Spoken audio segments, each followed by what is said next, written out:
மார்க்கண்டேயன் எலும்பை உடைக்கிறேன்னு எப்படி சொல்றாரு? சாலையில் சென்று கொண்டிருக்கும் முதலமைச்சர் எலும்பை உடைப்பேன் அப்படின்னு சொல்லல. பனையூர் புகுந்து முதலமைச்சர் எலும்பை உடைப்பேன் அப்படின்னு சொல்லல. கார்ல போயிட்டு இருக்கும்போது குறுக்க மறிச்சு எலும்பு உடைப்பேன்னு சொல்லல. விளாத்திக்குளத்துக்கு வந்தா எலும்பு உடைப்பேன் அப்படின்னு சொல்ல. மார்க்கண்டேயன் எப்படி சொன்னாரு? வாயால தான் சொன்னாரு. ஏண்டா பைத்தியம், அதுவாடா இங்க பிரச்சனை?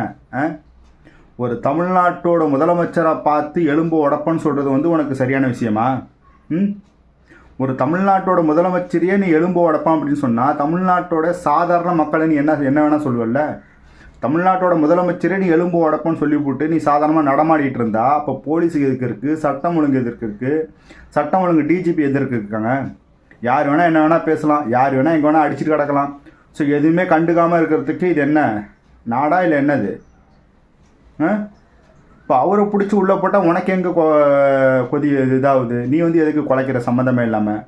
உனக்கு எதுக்கு என்ன சம்மந்தம் இருக்குது? தாய்மாமன் சீர் பேசுதோ?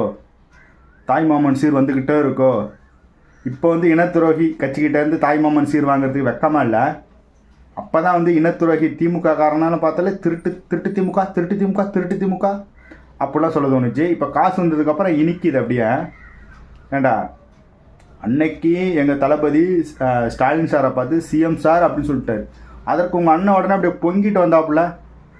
அது எப்படி மக்களால் தேர்ந்தெடுக்கப்பட்ட ஒரு முதலமைச்சரை பார்த்து சிஎம் சார்னு சொல்கிறதுலாம் எவ்வளோ ஒரு கேலி குத்தாக இருக்குது அப்படின்னு சொன்னார். ஆனால் இன்றைக்கி ஒரு முதலமைச்சரை பார்த்து எலும்பு உடப்பன்னு சொல்லும்போது உங்களுக்கு குழு குழுன்னு இருக்கா? அப்படியே காசு வந்து குழு குழுன்னு ஆக்க வைக்குது அப்படியே. ஏன்டா ஓசியில் வாழ்கிற ஜென்மங்களா, உழைச்சி வாழுங்கடா. மொழியையும் தமிழ்நாட்டையும் அடகு வச்சு அதில் வச்சு வாழாதீங்கடா. இப்போ எங்கடா போச்சு மொழிப்பற்று? அந்த எம்எல்ஏ பேசும்போது சொல்கிறான் மானங்கட்ட தமிழ்நாடுன்னு சொல்கிறான். அப்போ எங்கே போச்சு உங்களுக்கு அந்த மானங்கட்ட தமிழ்நாடுன்னு சொல்லும்போது? எங்கடா போச்சு உங்களுக்கு அந்த மொழிப்பற்று? அதை எதிர்த்து நீங்கள் எதாவது பேசியிருக்கீங்களா?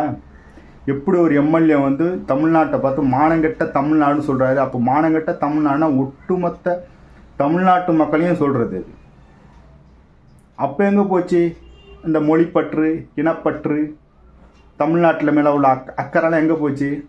இப்போ எந்த அடுப்பாங்கல்ல சமைச்சிக்கிட்டு இருக்காங்க அண்ணன் சீமான்? எத்தனை வருஷத்துக்கு இப்படியே ஏமாற்றிட்டு இருப்பீங்க?